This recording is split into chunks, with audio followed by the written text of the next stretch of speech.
आज का हमारा क्वेश्चन है, टॉपिक है अलजेब्रिक एक्सप्रेशन में वैल्यूज़ फाइंड करने पे। अब ये हमारे पास है एस एक इक्वेशन है, ये अलजेब्रिक इक्वेशन है, ठीक है। देखिए ये ए एन एंड डी, ये हमारे पास सारे के सारे क्या हैं, वेरिएबल्स हैं। कहता है आपने एस की वैल्यू फाइंड करनी है। अलजेब्रिक एक्सप्रेशन है, उसमें एस की वैल्यू फाइंड करनी है कब, जब हमारे पास एन ये हो, ए ये हो और डी ये हो। अब हमें एन ए डी, अब यहाँ पे उसने ब्रैकेट्स भी लगाए हैं। हमने अलजेब्रिक एक्सप्रेशन में ब्रैकेट्स की केयर नहीं करनी। हमने जहाँ जहाँ पे ये चीज़ें लिखी हुई हैं, जहाँ पे ए लिखा हुआ है उसको रिप्लेस करेंगे इसके साथ 2 के साथ, डी को रिप्लेस करेंगे किसके साथ 3 के साथ, एन को रिप्लेस करेंगे किसके साथ 5 के साथ। यानी कि ये उनकी जगह ये वैल्यूज़ लगाते जाएंगे तो हमारे पास एस की वैल्यू आ जाएगी। स्टार्ट करते हैं। एस है मेरे पास n/2, अब bracket 2a middle bracket small bracket n-1 और ये d और ये। अब देखें मैं वैल्यूज़ पुट करता जाता हूँ, देखिएगा n/2, n की वैल्यू है मेरे पास यहाँ पे देखें 5, सो इट विल बी 5/2। अब 2 a की वैल्यू क्या है, a की वैल्यू मेरे पास है 2।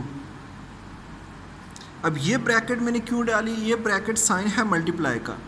अगर ये ब्रैकेट की जगह आप इसको यहाँ पे ऐसे भी लिख सकते हैं 2 × 2, डजेंट मैटर। मैंने ब्रैकेट डाली, अब 2 × 2 भी लिख सकते हैं।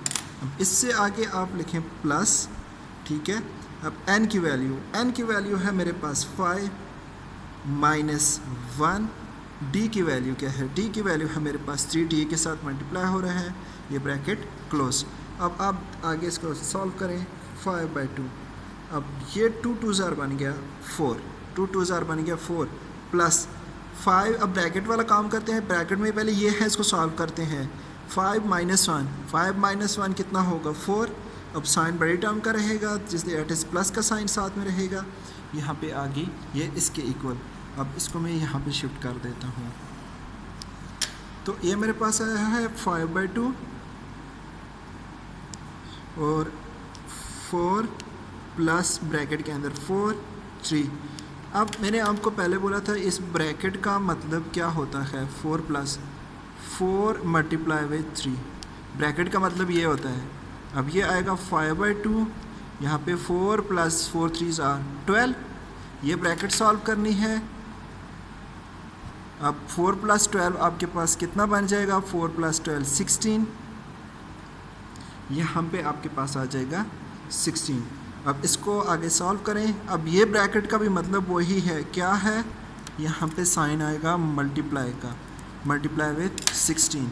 अब 16 क्योंकि इसके नीचे डिनोमिनेटर में कुछ नहीं लिखा हुआ, जिसके नीचे कुछ नहीं होता उसके नीचे होता है 1 लिखा होता है। अब 1 ये 8 और 16। अब यहाँ पे आ गया 8 × 5, 1 × 1। इट डजेंट केयर 1 के साथ क्या मल्टीप्लाई हो रहा हो, तो 1 ही आता है। और 8 × 5 रह गया, 8 × 5 कितना आ गया 40। तो ये 40 हमारे पास क्या था, ये s चल रहा है ना, ये देखें ये s चलता आ रहा है, ये s चलता आ रहा है, ये s की वैल्यू हम फाइंड कर रहे हैं, ये s। तो s की वैल्यू हमारे पास आ गई 40। That will be the answer. ये आपके पास आंसर आ जाएगा, s की वैल्यू 40।